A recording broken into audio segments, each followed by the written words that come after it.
In today's video, we need to talk about Arsenal because it's nearly been 5 years since they last won a trophy, and if this continues, they're going to be entering Tottenham territory.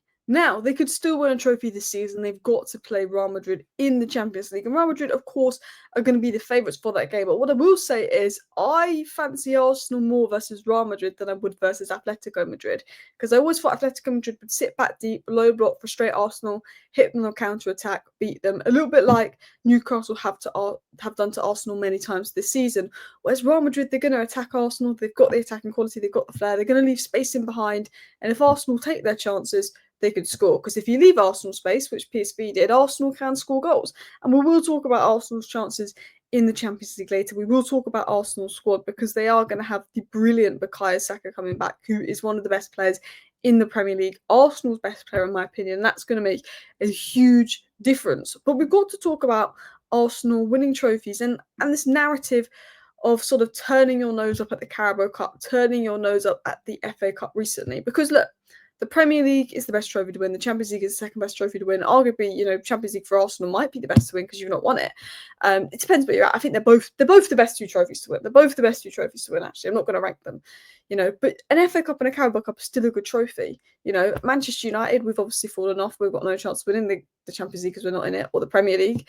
So obviously the FA Cup is going to be bigger for Manchester United than it might be for Arsenal right now, or Liverpool, or City, because you guys want to win the Premier League, as we know that we can't win it this year realistically. Winning the FA Cup last year was an amazing feeling as a Manchester United fan because one, it got us back into Europe and it gave us something to celebrate in the season. And I think that Arsenal fans have got it quite wrong with sort of disrespect towards the Carabao Cup and the FA Cup right now. And I'm going to talk about that. And I'm going to talk about, should Arsenal be doing more in the Carabao Cup games? I know they've had injuries. I know they don't have the squad depth of other clubs. We're going to talk about Arsenal's squad, where they could improve upon. How good is Arsenal's squad? Because I do think you have a really good squad. We'll talk about, Liverpool's title win. Well, we haven't won it yet, but you know what I mean. We'll talk about Newcastle. That's what I sort of want to talk about in today's video. I want to just talk about Arsenal, Arteta, winning trophies and why it's so needed. So I've seen a lot of big Arsenal fan accounts tweet this. Now, I am more than aware that Arsenal on Twitter probably have the most annoying big fan accounts, but they do not represent Arsenal fans as a whole. The online Arsenal fan base, the big accounts on Twitter, probably the most annoying out of all the big fan bases, but I know lots of very reasonable Arsenal fans. He said this, Welbeast. Top managers try and get knocked out the Carabao Cup early to reduce fixture congestion. Then there are those clubs that play it like their lives depend on it.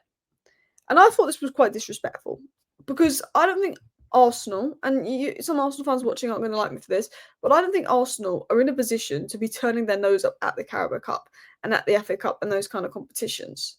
Paul Scholes also said it. You won the League Cup, bloody hell. Everyone tries to get knocked out of that all year. But I feel like there was disrespect towards Newcastle winning the Carabao Cup. The Newcastle Liverpool final had 8 million viewers. It was Liverpool.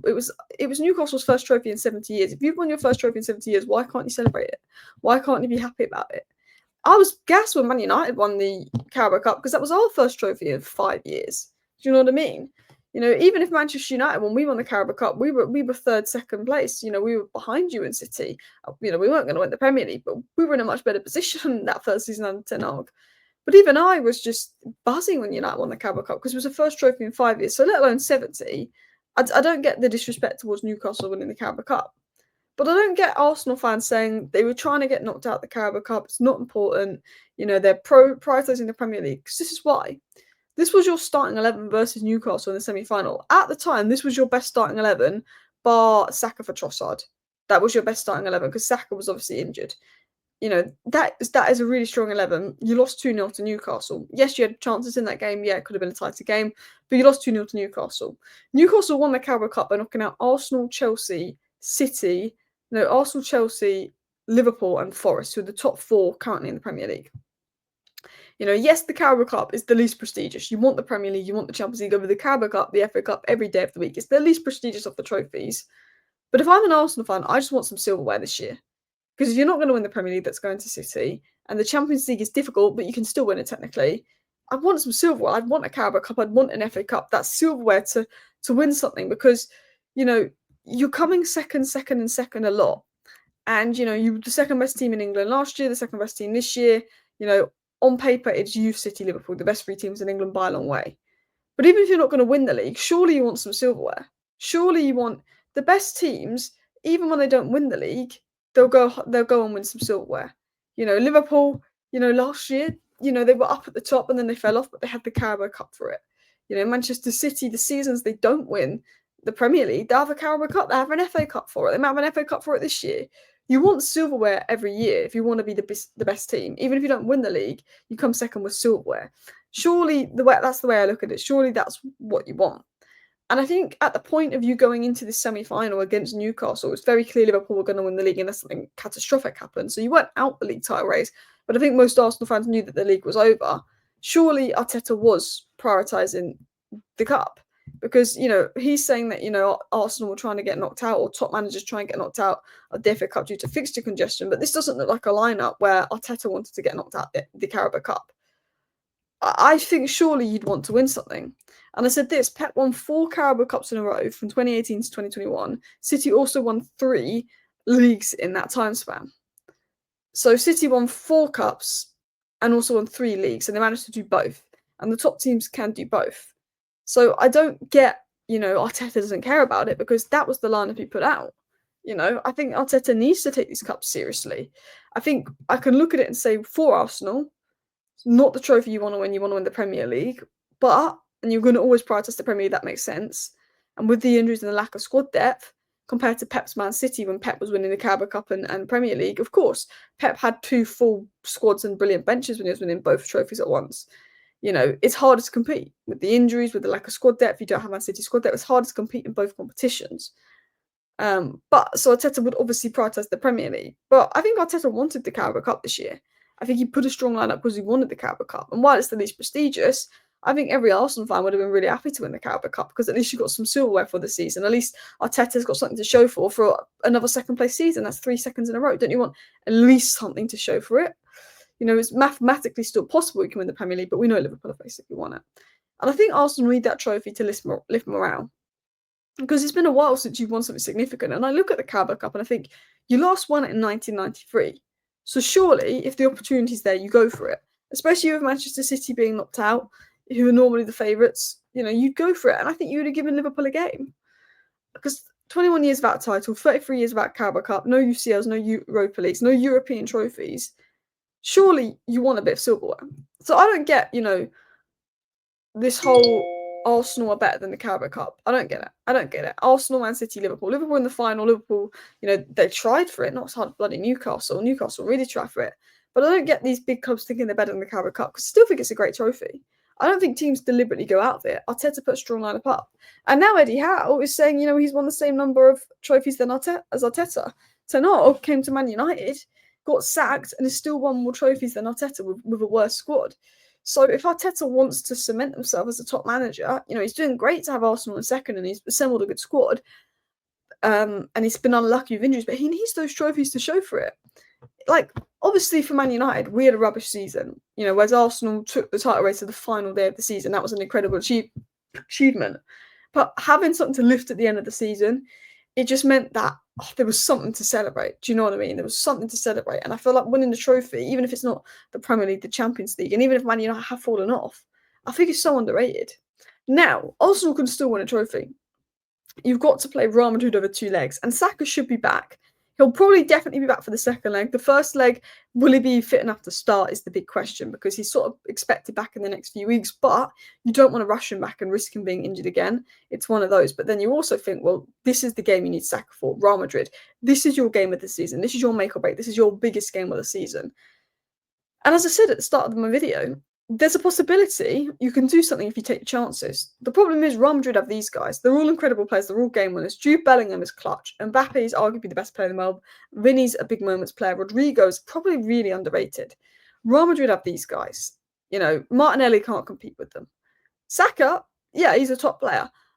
Havertz is out. Trossard can't compete with them in terms of the level that these guys are.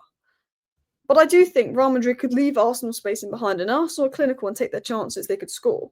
Now, Arsenal need game winners, and these guys are all game winners. Even if Madrid played poorly, one of these guys could score a worldie, and Madrid could beat Arsenal 1-0 and go through in the Champions League. That is the Madrid juju. They have their way in the Champions League. They have their luck. Saka's the only player at Arsenal that I think could just come and score out of nothing. He scores those hard chances, he creates something out of nothing. Saka can remind me of Salah, might not have the best game, but he will get a goal, get an assist out of nowhere. Bruno Fernandes, he's playing with a Man United squad that's doing nothing, he'll get a goal assist out of nowhere. Saka's the only player at Arsenal, I think, that's got that trait in him to get that goal, to get that assist. And that's how you win trophies. And Real Madrid have got 4 of them. So if Saka's back, that's big. You've got a chance versus Real Madrid. First leg's at the Emirates.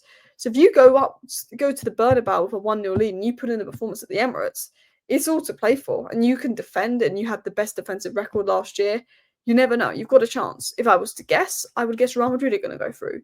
Real Madrid, actually, I don't think are as good as people think they are. But every time we say that about Real Madrid, when it comes to the Champions League, they still win. They've got this thing in the Champions League where they still win, even if they don't look as good and they've been iffy at moments. And Atleti arguably should have gone through. I think Arsenal have a better chance versus Real Madrid and Atleti Madrid. I'll say that now. And I think with Saka coming back is massive. The fact that he's missed 3 months of the season has still got 10 assists. It's actually crazy, how good he's been. And he should be back, and that'll be key. And I look at Arsenal, I look at your squad. And I do think you have a good squad. And I do think you've been unlucky with injuries. And I do think this squad should be winning trophies. Now, obviously, you're not going to have Havertz in the Champions League or any of that. But you're going to obviously bring in a new striker. You might bring in a new winger. You're probably going to bring in another midfielder. Mendy's been linked. And, you put a new striker in there that pushes Havertz out. You get a new winger in there to challenge Trossard and Martinelli. You get another midfielder in there, whether it's Rice going 6 or 8. And then Arsenal will have a very, very strong squad. And if you have some luck with injuries, you've got a strong squad. Your defensive foundation is brilliant. So I do think Arsenal have a very strong squad. I think the only issues Arsenal have had this season is they've been a bit predictable in attack. I think in the first and second phase of the pitch, you're absolutely excellent. Really good in the first and second phase of the pitch. But it gets to the attacking phase, and sometimes you're a bit slow or a bit predictable. The way I describe it, sometimes Arsenal are too well drilled. And sometimes maybe Arteta needs to adapt the system, allow for more player freedom, a bit more chaos. And I think you need that game-changing player. I think Odegaard isn't that game-changing player. Bruno Fernandes can be put in this rubbish Man United team and he'll score a worldie and he'll create a load of chances and do this, this and this. Odegaard doesn't do that. And Arteta needs a bit more tactical flexibility. Players like Odegaard need to step up more in the big moments this season. I think when Arsenal are good, Odegaard's great. But when Arsenal drop off, Odegaard's go missing. Odegaard needs to step up when Arsenal have dropped off. But if Arsenal can keep key players fit, if Arsenal could be a little bit less predictable in attack, maybe Arteta makes some changes, you're more free-flowing, then I think Arsenal have got a good team and they could win trophies. And they can go. Arsenal probably will be Premier League favourites next season. But I don't think they should be turning their nose up at the Carabao Cup or the FA Cup. I look at Liverpool again. They're calling Liverpool lucky. They've got a 12-point gap. And while Liverpool have had a lot more luck with injuries, 100%, I don't think you can call Liverpool lucky. Arsenal missed big players in Saka, Havertz and Odegaard. And that's really impacted Arsenal's season. But Liverpool are on track to get 92 points this season. Arsenal's highest ever points tally in the Premier League is 90.